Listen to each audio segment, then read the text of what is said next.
Okay, what you see here is a speaker, and to its right you see another speaker. This is my 1967 OKI 555A reel-to-reel machine, and it is very similar to Clyde Sight's Woolen Sack 3M tape recorder in the fact that it has hinge open speakers.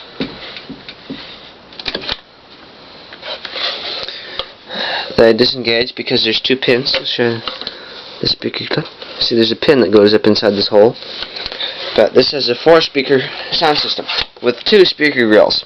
See the other one, and you can probably see the speaker right there.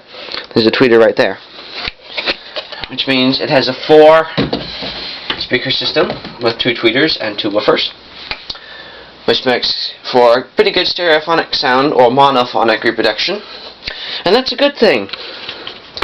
I'll discuss the lower part of the machine first with the controls. I have it propped up because otherwise the reels will fall off. Here's my pointer. Microphone and auxiliary inputs left and right. This is the auxiliary microphone. Power on has a pilot light. When you press the power on, it lights up the amplifier and it turns on the motor. The motor constantly turns along with the cap stand. We have the 2 VU meters, which only really do their jobs during recording. That when you turn the volume all the way on playback, they work. Left channel and right channel volumes for both recording and playback. When it's in recording, they're level meters. They're level controls. The tone control has this interesting 4-area tone settings. It's balanced, bass, flat, and treble. It's not like a high and low tone control, like bass at one end and not treble at the other.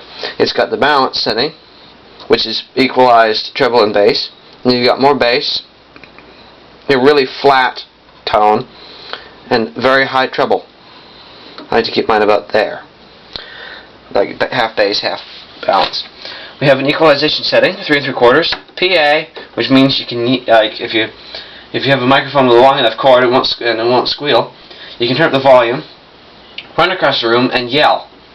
And it sounds quite loud, and the reproduction is very, very good. Like if you plug in like something like a tape recorder, like another tape recorder, or an MP3 player or something like that into it, it sounds magnificent. It hates playing tapes though.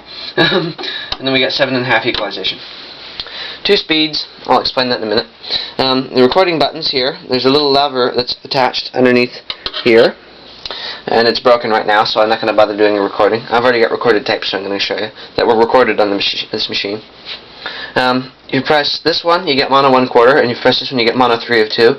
If you press both of them, you get stereo. If you record on like right channel and you play back in stereo by just using these 2 buttons, there's right on 3 2, mono 1/4. Left channel is weak, so I don't bother recording on mono 1/4. Play back on mono 1/4.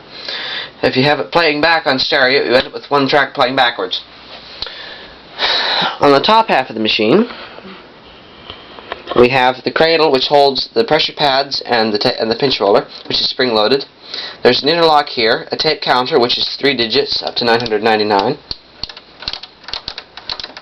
I should have used a 4-digit one. Rewind with a stop location. When it's all down, it's stopped.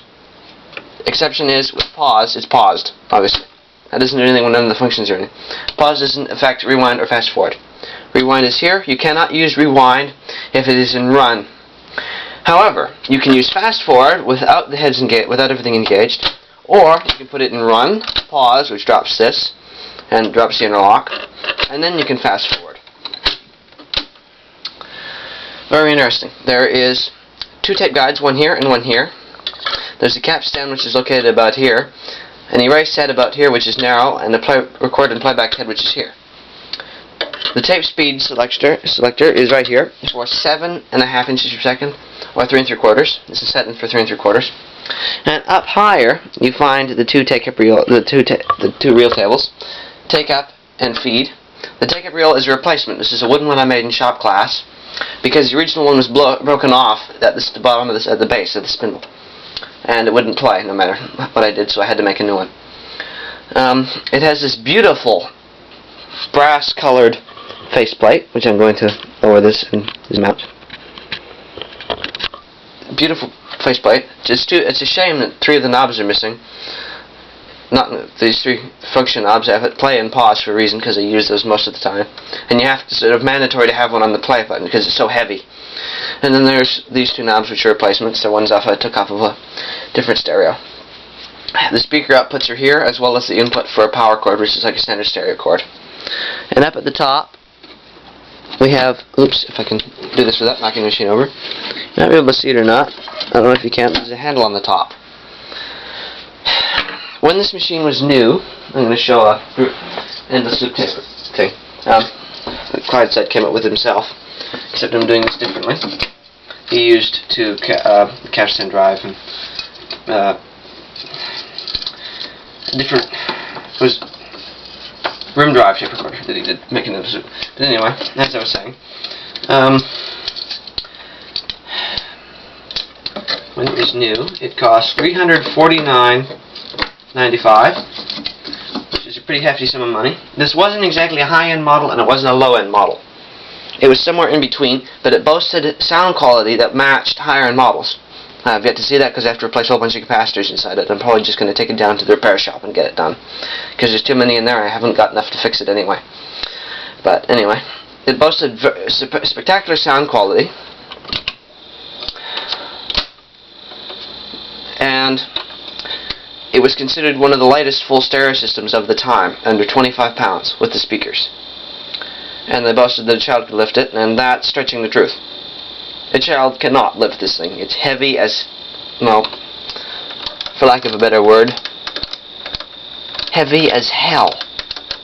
Not quite sure how heavy hell is, but anyway, it's really, really bloody heavy. I'm just going to do it properly right now. This is sort of a voice recording test. This is the endless loop tape recorder. I'm hoping it's recording properly right now, because if it isn't, there's going to be problems. This is the endless loop tape recorder. I'm hoping it's recording properly right now, because if it isn't, there's going to be problems. That's sort of a voice recording test as well, because I don't have time to do that for proper voice recording. So I thought I'd just do that, just to show it. This machine, I paid $8 for it at the Salvation Army. It was dead on arrival. The motor had seized itself. I unstuck the motor and put a spring behind it so it popped forward so it wouldn't get stuck again on its bad bearings.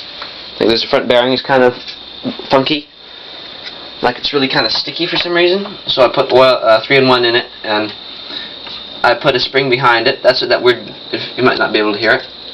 The motor makes a weird noise. Anyway, it's essentially fixed.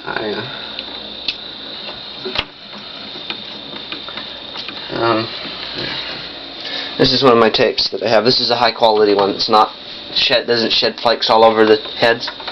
This is a music recording. I'm just going to fast forward it. Very fast forward and rewind. Anyway, this is supposed to be slim, and it's supposed to blend in well with other like backgrounds and stuff. And believe me, it blends in well with the shelves, with my vintage Eskimo fan, my 78 Zenith TV, and my other stuff. And we got the tapes up here. And that's a bit farther than I wanted to go. There's rewind for you. I'll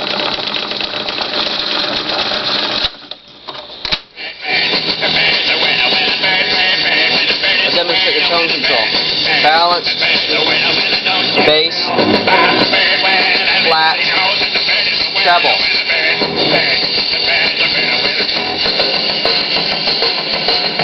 Notice I'm only adjusting this one.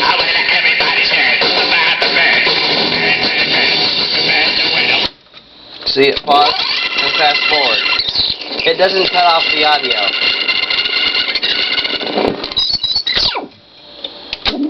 The cutest thing that I've ever seen. This is what happens when it's not in play. Oh, I just bent the stupid lever again. I prefer to use it in pause. Let you know when the song's over. In the dark, and I can't see. Anyway, That I give the world to set the clock back and act like a man. it sounds pretty good. Where can I turn to save myself from this confusion. This